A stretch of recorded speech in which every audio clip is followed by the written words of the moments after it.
رب العالمين والصلاة والسلام على سيد المرسلين أما بعد فأعوذ بالله من الشيطان الرجيم بسم الله الرحمن الرحيم والصلاة والسلام عليك يا رسول الله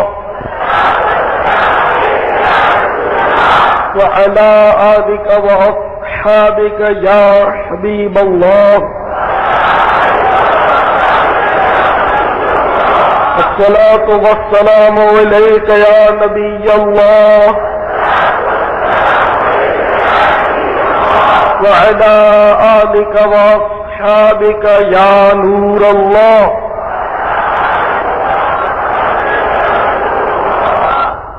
ایک مرتبہ چاروں مقرب فرشتے حضرت سیدنا جبرائیل علیہ الصلوۃ والسلام، سیدنا میکائیل علیہ الصلوۃ والسلام، سیدنا اسرافیل علیہ الصلوۃ والسلام اور سیدنا عزرائیل علیہ الصلوۃ والسلام بارگاہ مصطفی صلی اللہ تعالی علیہ وسلم میں حاضر ہوئے. حضرت جبرائیل علیہ الصلوۃ والسلام نے عرض کیا، یا رسول اللہ صلی اللہ تعالی علیہ وسلم، آپ کا جو کوئی غلام آپ پر 10 مرتبہ درود شریف بھیجے گا، کل بروز قیامت میں اس کو پلے صراط سے بجلی کی طرح گزار دوں گا. حضرت سیدنا میکائیل علیہ الصلوۃ والسلام نے عرض کیا، یا رسول اللہ صلی اللہ علیہ وسلم، میں اس کو حوض کوثر پر سیراب کروں گا. حضرت اسرافیل علیہ الصلوۃ والسلام نے عرض کیا کہ میں اس وقت تک بروز قیامت سجدے سے سر نہیں اٹھاؤں گا جب تک اللہ تعالیٰ اس کی مغفرت نہ فرما دے گا. حضرت عزرائیل علیہ الصلوۃ والسلام نے عرض کیا، یا رسول اللہ صلی اللہ علیہ وسلم، میں اس کی روح اس قدر آسانی سے قبض کروں گا جیسے انبیاء علیہ الصلوۃ والسلام کی روح قبض کیا کرتا ہوں. اللہم صلی وسلم وبارک علی سیدنا ومولانا محمد النبی الأمی الحبیب العالی القدر العظیم الجاه وعلى آله وصحبه وسلم صلاة وسلاما عليك يا سيدي يا سيدي يا سيدي يا مکی یا مدنی یا عربی یا رسول اللہ صلی اللہ علیہ وسلم. حضرت بہلول دانا رحمۃ اللہ علیہ یہ بہت بڑے بزرگ ہوئے، بعض اوقات ان پر جذب کی کیفیت کی رہتی تھی تو مشہور ولی اللہ ہوئے. ایک مرتبہ آپ بصرہ میں کسی سڑک سے گزر رہے تھے، کچھ بچے اخروٹ اور بادام سے کھیل رہے تھے.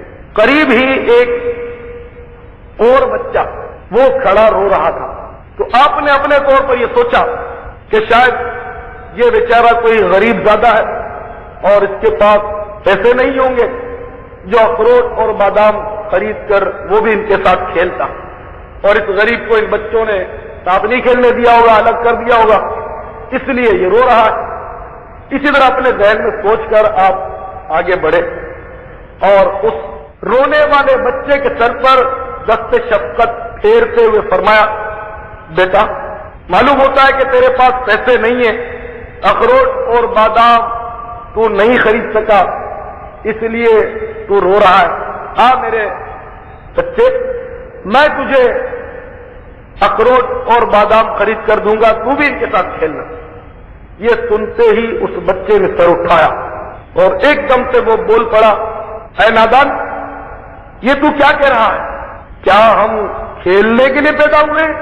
حضرت بہلول دانا رحمۃ اللہ علیہ چونک پڑے، یہ بچہ کیا کہہ رہا ہے؟ آپ نے فرمایا، بیٹا پھر ہم کس لیے پیدا ہوئے؟ بچہ بولا کہ ہم علم دین حاصل کرنے کے لیے پیدا ہوئے، ہم اللہ کی عبادت کرنے کے لیے پیدا ہوئے، نہ کہ کھیل کود کے لیے، تماشے کے لیے. آپ بہت حیران تھے اور آپ نے سوچا یہ بچہ بہت دانا معلوم ہوتا ہے، میں سمجھنے میں بھول کر گیا ہوں. آپ نے فرمایا، بیٹے یہ سب تجھے کس طرح معلوم ہوا؟ تو اس نے کہا کہ تو نے یہ نہیں پڑھا قرآن عظیم میں، أَفَحَسِبْتُمْ أَنَّمَا خَلَقْنَاكُمْ عَبَثًا وَأَنَّكُمْ إِلَيْنَا لَا تُرْجَعُونَ؟ کیا تمہارا یہ خیال ہے کہ ہم نے تمہیں ایسے ہی بیکار بنا دیا؟ کیا تم ہماری طرف پھر کر نہیں آؤ گے؟ یعنی یہ آیت مقدسہ سورہ مؤمنون کی مطلب آخری رکوع کی مطلب یہ آیت ہے افحسبتم انما خلقناکم عبثا، کیا تم یہ سمجھ بیٹھے ہو کہ ہم نے دنیا میں تمہیں یوں ہی بیکار فضول بھیج دیا؟ وانکم الینا لا ترجعون، کو ہماری طرف پھرنا نہیں، لوٹ کر آنا نہیں ہے۔ بڑے حیران ہوئے کہ یہ اتنا سا بچہ، بڑے بڑوں کو قرآن کی یہ آیتیں معلوم نہیں ہوتی، وہ یہی سمجھتے کہ ہم دنیا میں اسی لیے آئے، کھاؤ پیو جان بناؤ، خوب مال کماؤ، خوب بیک بیلنس بناؤ، ہماری آج کی اصطلاح میں۔ اور یہ بچہ اتنی دانائی اور حکمت بھری بات کر رہا ہے اور صحیح بات کر رہا ہے کہ ہمیں اس لیے بھیجا ہی نہیں گیا دنیا میں کہ ہم صرف مطلب کھائیں اور کمائیں یا کمائیں اور کھائیں، بلکہ اللہ تعالیٰ نے تو ہمیں کسی اور مقصد کے لیے بھیجا ہے۔ جیسے کہ ایک اور جگہ ارشاد فرمایا خلق الموت والحیات لیبلوکم ایکم احسن عملا، ہم نے موت اور زندگی کو اس لیے بنایا تاکہ تمہاری جانچ کرے کہ تم میں سے کون اچھے عمل کرتا ہے۔ آپ بڑے متاثر، آپ نے بڑا بیٹا تو بہت سمجھدار اور دانا معلوم ہوتا ہے، تو مجھے کچھ نصیحت کر۔ تو اس بچے نے 4 عربی کے اشعار پڑھے، 4 اشعار۔ اس کا کچھ خلاصہ یوں ہے، میں دیکھ رہا ہوں کہ دنیا بڑی تیزی کے ساتھ اپنی منزل کی طرف بڑی چلی جا رہی ہے، یعنی آج یہ گیا کل وہ گیا، لوگ روز دھڑا دھڑ مرتے جا رہے ہیں، میں یہ دیکھ رہا ہوں، کسی کو یہاں ثبات نہیں، کوئی یہاں مستقل ٹھہرتا ہوا نظر نہیں آ رہا، نہ یہ دنیا کسی زندہ کے لیے باقی رہتی ہے، نہ زندہ دنیا کے لیے باقی بچتا ہے، ابھی چل رہے۔ ایسا معلوم ہو رہا ہے کہ حوادث اور موت یہ 2 گھوڑے ہیں جو تیز رفتاری کے ساتھ انسان کی طرف بڑے چلے آ رہے ہیں۔ اے نادان، دنیا کے دھوکے میں پڑا ہے، ہوش کر، اور دنیا سے آخرت میں کام آنے والی کوئی چیز اکٹھی کر لے۔ پھر اس بچے نے آسمان کی طرف رخ کیا، اپنے ننھے ہاتھ اٹھائے، اس کی آنکھوں سے آنسوؤں کی جھڑی لگی ہوئی تھی اور 2 لڑیاں سی بنی ہوئی تھی اس کے رخساروں پر، وہ اس طرح مناجات کرنے لگا، اے وہ پاک ذات کہ اسی کی طرف عاجزی کی جاتی ہے، اے وہ پاک ذات جب تجھ سے کوئی امید باندھ لے تو نامراد نہیں ہوتا اور اس کی امید ضرور پوری کی جاتی ہے۔ یہ کہتے ہوئے وہ بچہ زمین پر گرا اور بے ہوش ہو گیا۔ بہلول دانا رحمت اللہ علیہ فرماتے کہ میں نے فوراً اس کے سر کو گود میں لیا، اس کے چہرے پر جو گرد لگ گئی تھی وہ میں نے اپنے آستین سے صاف کی، اس کے آنسو پوچھے، اس کے بکھرے ہوئے بالوں کو میں درست کرنے لگا۔ پھر جب وہ کافی دیر کے بعد ہوش میں آیا تو میں نے اس سے پوچھا، بیٹا تجھے اتنا اللہ کا خوف ہے؟ ابھی تو تو بہت چھوٹا ہے، تیرے گناہ ابھی تو لکھے بھی نہیں جا رہے ہوں گے، تو نابالغ ہے، آخر اتنا تو اللہ سے کیسے ڈرنے لگا؟ تو اس بچے نے کہا، اے بہلول دور ہٹ جا، میں نے اپنے گھر میں یہ دیکھا ہے کہ جب کبھی میری ماں چولہا جلاتی ہے تو بڑی لکڑیوں کو جلانے کے لیے پہلے چھوٹی چھوٹی چھوٹی چھوٹی لکڑیاں اس کے گرد چن لیتی ہے اور پھر وہ آگ روشن کرتی ہے۔ ابتداء چھوٹی لکڑیوں میں آگ لگتی ہے، پھر جب چھوٹی لکڑیاں سلگنے لگتی ہیں تو بڑی لکڑی بھی جل اٹھتی ہے۔ اے بہلول میں اس بات سے ڈرتا ہوں کہ کل بروز قیامت بڑے بڑے کافروں کو جہنم کی آگ میں جھونکا جائے گا، مجھے خوف ہے کہ کہیں ایسا نہ ہو کہ ان بڑے بڑے کافروں کو آگ نہ لگے اور اللہ تعالیٰ مجھ جیسے چھوٹوں کو اس لیے جہنم میں ڈال دے کہ ہماری وجہ سے پھر وہ بڑے کافر بھی آگ کی لپیٹ میں آ جائے۔ حضرت بہلول فرماتے میں اور بھی متاثر ہوا اس سے، اور میں نے کہا بیٹے مجھے کوئی مختصر سی نصیحت کر۔ پھر اس نے عربی میں 14 اشعار پڑھے۔ اس کا کچھ خلاصہ یوں ہے، میں غفلت کی نیند سو رہا جبکہ موت کو ہانکنے والا موت کو ہانکتے ہوئے میری طرف بڑا چلا رہا، اس سے مراد ملک الموت ہے کہ ملک الموت میری طرف بڑے چلے آ رہے ہیں، اور میں غفلت کی نیند سویا پڑا ہوں۔ اگر میں آج نہیں تو کل ضرور موت کا شکار ہوں گا۔ یقیناً عنقریب موت مجھے آ کر پکڑ لے گی۔ میں نے اپنے بدن کو عمدہ اور نرم لباس سے آراستہ کیا ہے، حالانکہ قبر میں میرا کفن سڑ جائے گا، میرا بدن سڑ جائے گا۔ اس وقت بھی قبر کا وہ ہولناک منظر میری نگاہوں کے سامنے ہے کہ میں قبر میں بوسیدہ پڑا ہوا ہوں گا، میری سڑی ہوئی لاش قبر میں رکھی ہوگی اور میرے اوپر مٹی کا ڈھیر ہوگا اور میرے نیچے قبر کا بھیانک گڑھا ہوگا۔ میرا حسن و جمال سب خاک میں مل جائے گا، میری ہڈیوں پر سے کھال بھی ادھڑ جائے گی، گوشت بھی جھڑ جائے گا۔ میری عمر تیزی سے ختم ہوتی چلی جا رہی ہے، مگر افسوس کہ میری آرزویں ختم ہونے کا نام نہیں لیتی۔ آخرت کا وہ طویل سفر مجھے درپیش ہے اور میرے پاس اس کے لیے کوئی توشہ نہیں۔ میں نے کلم کلا گناہوں کے ذریعے اپنے محافظ اپنے پروردگار کا مقابلہ کیا اور بہت بری حرکتیں کی۔ ہائے افسوس، اب میرا کیا بنے گا؟ میں نے لوگوں سے چھپ کر تو گناہ کیے، لیکن اس بات سے بے خبر پڑا رہا کہ میرا پروردگار مجھے دیکھ رہا ہے۔ میں نے لوگوں سے گناہوں کو چھپا دیا اور اپنے گناہوں پر پردہ کیا، میں پردہ ڈالنے میں کامیاب بھی ہوا۔ لوگ خوش فہمی میں رہے کہ میں نیک ہوں، لیکن افسوس میرے گناہ میرے پروردگار پر آشکار ہیں۔ اگر کل قیامت میں مالک حقیقی کے سامنے مجھے پیش کیا گیا اس حالت میں کہ میرے گناہ لوگوں پر ظاہر کر دیے گئے، تو اس وقت میرا کیا بنے گا؟ اس میں کوئی شک نہیں کہ مجھے اس کا خوف ضرور تھا۔ میں اسی کی رحمت کے بھروسے پر رہا، اس کے سوا کون ہے جو مجھے معافی دے؟ بے شک تمام تعریف اسی کے لیے ہے۔ اگر موت کے بعد گلنے سڑنے کے سوا کوئی دوسری آفت نہ بھی ہوتی اور میرے رب کی طرف سے جنت کا وعدہ اور دوزخ کی وعید نہ بھی ہوتی، تب بھی موت اور جسم کے سڑنے گلنے میں ہی کافی تنبیہ اور نصیحت موجود ہے۔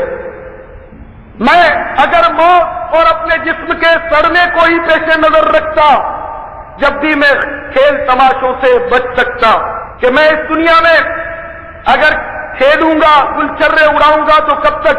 آخر کار موت آئے گی اور مجھے قبر میں سلا دے گی اور میرا جسم جو ہے وہ سڑ جائے گا۔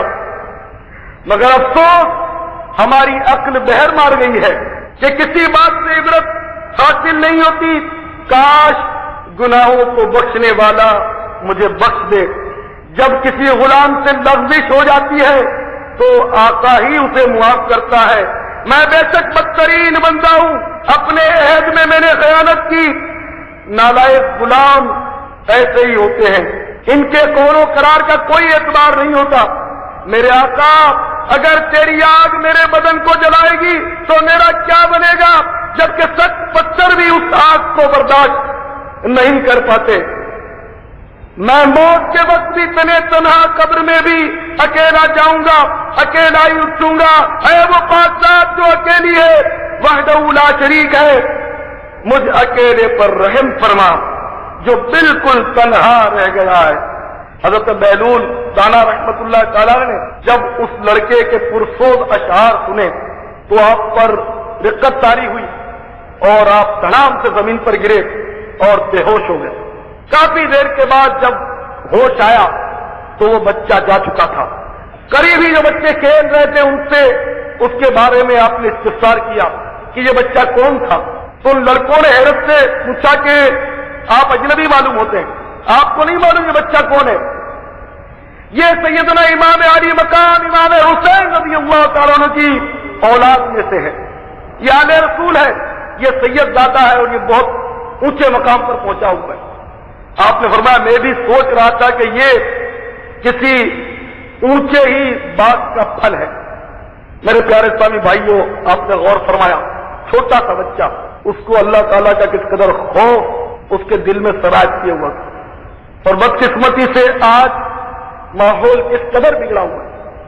آج ہمیں ذرہ برابر اللہ تعالیٰ سے ڈر لگتا ہی نہیں. اللہ تعالیٰ نے حالانکہ فرمایا وَإِيَّايَ فَارْهَبُونَ اور مجھ ہی سے ڈرو، لیکن بدقسمتی سے ہم اللہ سے نہیں ڈرتے. اور صحیح بات یہ کہ صرف اللہ سے نہیں ڈرتے، باقی سزا کے طور پر اب ہم ہر شے سے ڈرتے ہیں. اب ہم چونکہ اللہ سے نہیں ڈرتے اس لیے ہر شے سے ڈرتے، ہر چیز سے ڈرتے. یہاں تک کہ ہم اندھیرے تک سے ڈرتے ہیں، چوہے سے ڈرتے ہیں، بلی سے ڈرتے ہیں، کتے کے بھونکنے سے ڈرتے ہیں، ہر چیز سے ڈرتے ہیں، اس لیے کہ ہم اللہ سے نہیں ڈرتے. بدقسمتی اگر ہم اللہ سے ڈرتے ہوتے، صحیح معنوں میں خوف خدا ہمارے دلوں میں جاگزی ہو جاتا، تو کیا ہماری کوئی نماز قضا ہو سکتی تھی؟ کیا کبھی ہماری زبان سے جھوٹ نکل سکتا؟ کیا کبھی ہم گالی بک سکتے؟ غیبت ہم سے سرزد ہوتی؟ ہم کسی کا حق طلب کر سکتے؟ ہم کسی پر ظلم کر سکتے؟ حرام روزی کما سکتے؟ ہرگز نہیں. حقیقت یہ ہے کہ خوف خدا سے ہمارے دل خالی ہو گئے. پہلے کے بزرگ جو ہوتے تھے وہ کس قدر اللہ سے ڈرتے ہوتے تھے اور ہر بات میں انہیں اللہ کے خوف کے پہلو مل جاتے تھے. چنانچہ ایک بزرگ کا واقعہ لکھا ہے کہ شب جمعرات انہیں بدھ کو رات کو ان کا چھوٹا جو بچہ تھا، چھوٹا انہیں اتنا چھوٹا نہیں جو دودھ پیتا ہو، صحیح تھا، مطلب وہ بڑا بے قرار تھا اور رو رہا تھا اور ہائے ہائے کر رہا تھا. ان کا دل شفقت سے بھر آیا. بیٹے کیا بات ہے، سو نہیں رہے، رو کیوں رہے ہو؟ اور یہ آہیں کیسی ہے؟ کیا کہیں پیٹ وغیرہ میں درد ہو رہا ہے، کوئی تکلیف پہنچ رہی ہے، طبیعت صحیح نہیں ہے؟ تو اس نے روتے ہوئے کہا ابا جان مجھے درد تو کہیں نہیں ہو رہا، مگر مجھے یہ غم چین نہیں رہنے دے رہا کہ آج شب جمعرات ہے، کل جمعرات ہے، ہفتے کا آخری دن ہے، پھر جمعے کو چھٹی ہوتی ہے، کل جمعرات ہے اور جمعرات کو ہمارے استاد صاحب پورے ہفتے کا سبق سنتے ہیں اور مجھے یہ خوف کھایا جا رہا ہے کہ کل اگر میں اپنے استاد کو سبق نہیں سنا سکا تو استاد صاحب میری بہت پٹائی لگائیں گے اور مجھے چھڑیاں ماریں گے، اور اسی خوف سے ابا جان میری نیند اڑی جا رہی. وہ بزرگ جو تھے انہوں نے اس میں سے نصیحت پکڑی اپنے لیے. وہ مطلب اس بچے کو اپنے استاد کا اتنا خوف ہے اور مجھ گناہگار کو پروردگار کا کوئی خوف ہی نہیں. یہ 8 دن کے حساب کتاب سے ڈر رہا ہے کہ 8 دن کے اسباق اگر نہیں سنا سکوں گا تو استاد پٹائی لگائے گا اور میں پوری عمر کے حساب سے غافل ہوں. کل قیامت کا روز ہوگا، سورج 1.25 میل پر ہوگا، زمین تانبے کی ہوگی اور لوگ پسینے میں ڈبکیاں کھا رہے ہوں گے، یہ آج سے زبان لٹک رہی ہوگی. ایسے میں ثم لتسألن یومئذ عن النعیم، پھر تجھ سے ہر نعمت کے بارے میں سوال ہوگا. میں اس قیامت کے ہولدار حساب کتاب سے بے خبر ہوں. یہ بچہ صرف 1 ہفتے کے استاد کے اسباب نہ سنا سکنے کے خوف کی وجہ سے، ہو سکتا ہے سنائی دے لیکن اس خوف کی وجہ سے اس کی نیند اڑ گئی، یہ رو رہا ہے اور افسوس کہ مجھے اتنا طویل اور شدید و مدید حساب دینا ہے اور پھر بھی میں گھوڑے بیچ کے رات کو سو جاتا ہوں. میرے بھائیوں سوچو، اتنا بڑا حساب دینے کے باوجود ہمیں ایسی گہری نیند آتی ہے کہ ہماری فجر تک نکل جاتی ہے. آپ سوچئے. اور واقعی ہم دیکھ ہی رہے آج اسکول، کالج، یونیورسٹی کی تعلیم اور اس کے حساب کتاب، اس کے امتحان کی اتنی فکر ہے. مہینوں سے ہمارے اسٹوڈنٹس کہتے ہیں کہ امتحان سر پر ہے، امتحان سر پر. اور کئی ایسے ہمارے بھائی ہوں گے چونکہ وہ امتحان سر پر ہے، اب اجتماع میں وہ نہیں آتے ہوں گے، وہ کہتے ہیں کہ ہم جی امتحان کے بعد سے آئیں گے، ابھی نہیں، ہمارا امتحان سر پر. یعنی اسی معمولی سی امتحانیہ کے لیے، چھوٹی سی امتحانیہ ہے، مطلب اگر تھوڑی سی محنت کرے آدمی کامیاب ہو سکتا ہے. اس کے لیے دین کی کوئی پرواہ نہیں، دین سیکھے نہ سیکھے، علم دین حاصل کرے نہ کرے، نماز ملے نہ ملے، فجر ملے نہ ملے، سنتیں سیکھنے کو ملے نہ ملے، امتحان سر پر ہے. میں یہی کہا کرتا ہوں، ہمیشہ کہا کرتا ہوں کہ جس طرح ہمارے طالب علم پر امتحان کا آتیب سوار ہوتا، بھوت چڑھا ہوتا ہے، خدا کی قسم اس کی ان فکروں کا ایک قلیل حصہ ہمیں نصیب ہو جائے اور وہ قلیل حصہ ہم آخرت کے امتحان کی فکر میں گزاریں، میں سمجھتا ہوں ہمیں ولایت مل جائے. اس طالب علم کو امتحان کی بڑی فکر ہوتی ہے، لیکن افسوس ہمیں حقیقی امتحان کی کوئی فکر نہیں ہوتی۔ اس امتحان میں چوری، نقل سب چلتا ہے، رشوت بھی چلتی ہے، بہت کچھ آپ کو پتا چلتا ہے، لیکن اس امتحان میں کچھ نہیں چلے گا۔ یہ امتحان ممتحن جو ہوتا ہے دست شفقت پھیر کر کلاسز میں لیتا ہے، مدد بھی کرتا ہے، بتا بھی دیتا ہے، آگے پیچھے بھی ہو جاتا ہے تاکہ وہ پرچے نکال کر لڑکے نقل کر دیں، سب کچھ ہوتا ہے، لیکن اس وہ امتحان بڑا سخت ہے، عین ممکن ہے وہ ہم میں سے کسی کا آج ہی شروع ہو جائے، عین ممکن۔ ایک نوجوان پہلی بار اجتماع میں آیا، پہلی بار، ہماری دیاری کا نوجوان بیچارہ، اعجاز اس کا نام ہے، وہ پہلی بار اجتماع میں آیا، بڑا اس پر اثر ہوا، بڑا اثر ہوا۔ بس اس نے بیان سنا، اجتماع میں دعا سنی، اس نے داڑھی اسی وقت چھوڑ دی، نمازیں بھی شروع کر دی، امامہ شریف بھی اس نے خریدا کہ اب آئندہ جمعرات میں امامہ شریف باندھ کر جاؤں گا۔ اس کی دنیا بدل گئی، اس کے دل کی دنیا زیر و زبر ہو گئی، ہلچل پڑ گئی، اتنا چوٹ کھا گیا کہ اب آئندہ جمعرات میں امامہ شریف باندھ کر اجتماع میں جاؤں گا۔ بس اس نے اپنی زندگی کو تبدیل کیا، لیکن اسے کیا معلوم تھا کہ اس کا امتحان، اس کے امتحان کا وقت قریب آ گیا، اس کو بخار کر گیا، اور جمعرات کو اس سے پہلے کہ وہ امامہ شریف باندھ کر آئے، جمعرات کو اس نے دم توڑ دیا۔ ایک جمعرات اس کے نصیب میں لکھی تھی، اس نے وہ اجتماع اٹینڈ کر لیا، داڑھی شریف کی سنت نصیب ہو گئی، امامہ شریف خرید لیا، انشاءاللہ اس کا ثواب بھی جاری ہو گیا، نمازیں اس نے شروع کر دی، گناہ سے گویا توبہ کر لی، بالکل وہ بدل گیا، اور دیکھیے اس کی موت آ گئی۔ ورنہ یہ کہنا پڑتا کہ جمعرات کو اجتماع کی، اس کو دعوت دی، وہ نہیں آیا، وی سی آر پر اس نے فلم دیکھی اور بدھ کو بخار آیا، جمعرات کو مر گیا، ورنہ شاید یہ کہنا پڑتا، لیکن الحمدللہ یہ کہا کہ اجتماع میں آیا، اور اس اجتماع کی برکت سے دیکھنے والے لڑکوں نے دیکھا کہ اس نوجوان کا چہرہ ایسے چمک رہا تھا جیسے 14ویں کا چاند۔ ایک اجتماع میں شرکت کی برکت سے اس کی تقدیر میں انقلاب کرتا ہوں، اور آپ کہتے ہیں کہ ہم امتحان کے بعد اجتماع میں آئیں گے۔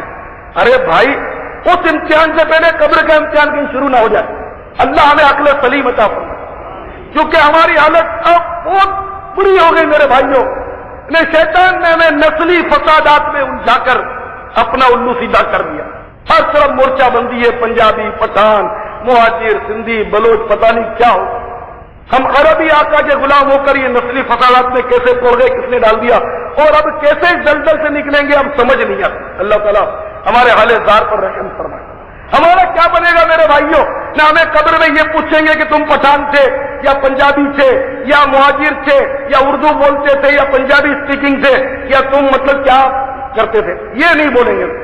ہماری نسل کے بارے میں سوال نہیں ہوگا میرے بھائیوں، قبر کا پرچہ آؤٹ ہو گیا، یہ پتا ہے کہ یہ سوال نہیں ہوگا کنفرم، یا کوئی ثابت کرنے کے پوچھیں گے کہ تو خان صاحب ہے یا چودھری ہے، دنیا میں تو اردو بولتا تھا یا تو مطلب سندھی بولتا تھا، اگر کوئی ہے تو مجھے ثابت کر دے کہ قبر میں یہ پوچھیں گے۔ قبر کا پیپر آؤٹ ہو گیا، دنیا کا پیپر جب آؤٹ ہوتا ہے طلبا خوش ہو جاتے، بہت خوش ہو جاتے، اور بڑی محنت کرتے، پھر بھی یہ خوف ہوتا ہے کہ آخر وقت میں یہ پیپر کہیں مطلب کینسل نہ ہو جائے، اس لیے مزید بھی ان کی تیاری ہوتی ہے۔ لیکن قبر کا پیپر آؤٹ ہے اور نہیں تبدیل نہیں ہوگا، وہ تبدیل بھی نہیں ہوگا، بالکل کنفرم آؤٹ ہے۔ قبر میں یہ سوال ہوگا من ربوں کا، تیرا رب کون ہے؟ پیار سے نہیں پوچھا جائے گا، ہاتھ پھرا کر نہیں پوچھا جائے گا، سہلا کر بہلا کر نہیں پوچھا جائے گا۔ حدیثوں میں آتا ہے کہ دو خوفناک شکلوں والے فرشتے اپنے لمبے لمبے دانتوں سے قبر کی دیوار کو چیرتے ہوئے آئیں گے، ان کی آنکھوں سے آگ کے شعلے نکل رہے ہوں گے، کالے کالے لمبے لمبے بال ان کے پیروں تک لٹک رہے ہوں گے، اور مردے کو وہ پیار سے نہیں جھڑک کر اٹھا کر بٹھائیں گے، اور نہایت کرخت لہجے میں سوال کریں گے مرد رب کو کا، تیرا رب کون ہے؟ یہ نہیں پوچھیں گے کہ تیری نسل کیا ہے، تیرا رب کون ہے؟ ماں دینوں کا، تیرا دین کیا ہے؟ یہ نہیں پوچھیں گے کہ تو ہندوستانی ہے یا پنجابی ہے، تیرا وطن کیا؟ ماں دینوں کا، تیرا دین کیا ہے؟ پردہ اٹھے گا، کسی کا جلوہ ظاہر ہوگا اور پوچھا جائے گا ما کنت تقول فی ھذا الرجل، ان کے بارے میں تو کیا کہتا تھا؟ اب میرے بھائیوں، جس نے ٹی وی اور وی سی آر کے ماحول میں آنکھ کھولی ہو، سنیما گھروں میں جس کی شام بسر ہوتی ہو، ہر وقت جو نوٹیں ہی گنتا رہتا ہو، ہر وقت جو انگریزی فیشن کا پتلا بنا رہتا ہو، بھلا وہ جواب کیا دے گا؟ اس کو کیسے سمجھ پڑے گی؟ میرے پیارے بھائیوں، سوچئے، سوچنے کا مقصد، اگر خدا نہ خواستہ ان سوالات کے جوابات دینے میں کوئی ناکام ہو گیا، الامان والحفیظ، الامان والحفیظ، جو قبر کے سوالات کے جوابات نہیں دے پائے گا وہ کہے گا حیات لا ادری، ہائے افسوس مجھے کچھ معلوم نہیں۔ میں تو یوں سمجھا کہ میٹرک میں پاس ہو جاؤں گا تو جنت پہ چلا جاؤں گا، میں سمجھا شاید بی اے کر لوں تو میری بخشش ہو جائے گی، مجھے کیا پتا کہ یہ بھی کوئی امتحان ہونے والا ہے قبر کا، مجھے کیا پتا کہ پرسوں رات کو میرا امتحان قبر میں ہونے والا ہے، ہو سکتا ہو جائے، کوئی بعید نہیں ہے، تاریخ مقرر ہے، ہمیں پتہ نہیں کب آ جائے، مجھے کیا معلوم اگر نعوذ باللہ من ذالک جو بدبخت ایمان برباد کر بیٹھا تو وہ قبر میں سوالات کے جوابات نہیں دے پائے گا، جنت کی کھڑکی قبر میں کھلے گی، مرن بند ہو جائے گی، کھلتے ہی فوراً بند ہو جائے گی، پھر جہنم کی کھڑکی کھل جائے گی جس سے یہ ایک دم تڑپ جائے گا، اور اس سے کہا جائے گا کہ اگر تو نے سوالات کے جوابات دیے ہوتے تو تیرے لیے یہ کھڑکی تھی جنت کی جو پہلے کھلی تھی، وہ کھڑکی، اب یہ جہنم کی کھڑکی کو کوئی معمولی نہ سمجھے، جہنم اتنی شدید ہے کہ میرے پیارے آقا مدنی مصطفیٰ صلی اللہ تعالی علیہ وسلم کی بارگاہ بیکس پناہ میں جبریل امین علیہ السلام حاضر ہوئے، عرض کیا یا رسول اللہ، رب العزت کے عزت و جلال کی قسم اگر پروردگار جہنم کو سوئی کے ناکے کے برابر کھول دے تو اس کی تپش، اس کی گرمی اور اس کی بدبو کی وجہ سے ساری مخلوق کا ہلاک ہو جائے، اتنی سخت ترین جہنم، اس کی کھڑکی قبر میں جب کھلے گی اس سے کیا نہ صرف اسی پر اکتفا ہوگا، قبر میں آگ کا بچھونا ہوگا، آگ کا لباس ہوگا، قبر میں آگ سلگ رہی ہوگی، سانپ بھی ہوں گے، بچھو بھی ہوں گے، خوفناک اجدہے یعنی بڑے بڑے سانپ، بڑے بڑے بچھو قبر میں پہنچیں گے، میرے پیارے بھائی کیا، اور قبر اس طرح دبائے گی کہ دونوں طرف کی پسلیاں ٹوٹ کر ایک دوسرے میں پیوست ہو جائیں گی۔ اے میرے بھائیوں، خدا کے واسطے قبر کے امتحان کو فراموش مت کرنا، یہاں تمہارا ٹیچر بھی کام نہیں آئے گا، تمہارا پرنسپل بھی کام نہیں آئے گا، ہاں تمہاری ماں بھی کام نہیں آئے گی، تمہارا باپ بھی کام نہیں آئے گا۔ یہ ماں باپ جو سونے سپنے دیکھتے ہیں کہ میرا لال ڈاکٹر بنے گا، میرا بچہ انجینئر بنے گا، یہ سب دیکھتے رہ جائیں گے، اور تیرے یہی نال اٹھانے والے تجھے کفن میں لپیٹ کر اکیلا تنہا گہری قبر میں چھوڑ کر ایسے دوڑ پڑیں گے کہ مڑ کر بھی کوئی نہیں دیکھے گا، کوئی مڑ کر نہیں دیکھے گا، کوئی گل باقی رہے گا، نئے چمن رہ جائے گا، پر رسول اللہ کا دین حسن رہ جائے گا، ہم سفیروں باغ میں ہے، کوئی دم کا چہچہا، بلبلیں اڑ جائیں گی، سونا چمن رہ جائے گا۔ میرے پیارے اسلامی بھائیوں، اس دنیا کے پیچھے فریفتہ ہیں ہم، اس دنیا کا آئیے قرآن عظیم میں جو تذکرہ وہ پڑھیں، اللہ تبارک و تعالی ارشاد فرماتا ہے وَمَا هَٰذِهِ الْحَيَاةُ الدُّنْيَا إِلَّا لَهْوٌ وَلَعِبٌ وَإِنَّ الدَّارَ الْآخِرَةَ لَهِيَ الْحَيَوَانُ لَوْ كَانُوا يَعْلَمُونَ، اور یہ دنیا کی زندگی تو نہیں مگر کھیل کود، اور بے شک آخرت کا گھر ضرور وہی سچی زندگی ہے، کیا اچھا تھا اگر جانتے۔ اس دنیاوی زندگی کو اللہ تبارک و تعالی کھیل کود سے تعبیر فرما رہے ہیں۔ کھیل کود میں وقت آپ کو پتا فوراً صرف ہو جاتا ہے، بدنصیب لوگ اگرچہ روزہ بھی رکھتے ہیں نا تو تاش کی گڈی اس لیے لے کر بیٹھتے ہیں، شطرنج بچھا کر اس لیے بیٹھ جاتے ہیں کہ یہ کھیل میں جلدی جلدی ٹائم پاس ہو جائے، تو اس لیے لوگ مطلب لہو و لعب کھیل کود اور تماشوں کا سہارا لیتے ہیں، ٹیپ ریکارڈر لے کر اس لیے بیٹھتے ہیں کہ فلمی گیت سنیں گے تو ٹائم پاس ہو جائے گا، فلم اس لیے دیکھتے ہیں کہ جلدی جلدی وقت پاس ہو جائے۔ اے نادان، تو جلدی جلدی وقت تو پاس کر رہا ہے، لیکن تجھے اتنا احساس نہیں کہ تیرا ہر وہ سانس